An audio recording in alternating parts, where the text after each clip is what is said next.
ടുനെറ്റ്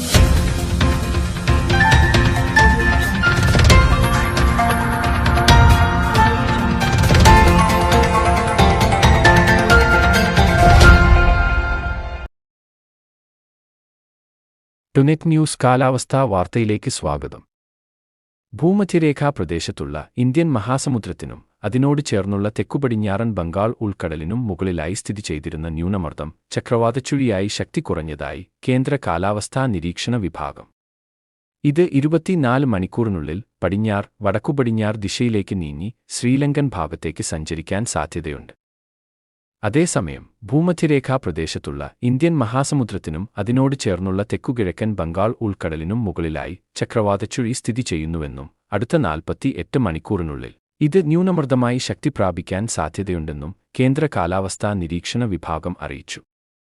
സിസ്റ്റങ്ങളുടെ സ്വാധീനത്താൽ കേരളത്തിൽ നാളെയും മറ്റന്നാളും എല്ലാ ജില്ലയിലും മഴയ്ക്ക് സാധ്യതയുണ്ട്.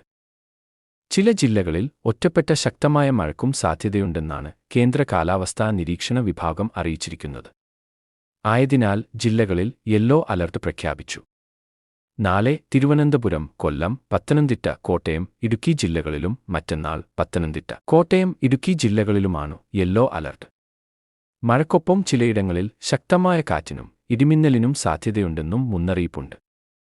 ഇന്ന് തിരുവനന്തപുരം മുതൽ ഇടുക്കി വരെയുള്ള 7 ജില്ലയിൽ ഒറ്റപ്പെട്ട സ്ഥലങ്ങളിൽ ഇടത്തരം മഴയ്ക്കുവരെ സാധ്യതയുള്ളതിനാൽ ഗ്രീൻ അലർട്ട് നൽകിയിട്ടുണ്ട്. കാലാവസ്ഥാ വാർത്തകൾ കൃത്യമായി ലഭിക്കാൻ ചാനൽ സബ്സ്ക്രൈബ് ചെയ്യുക. നന്ദി.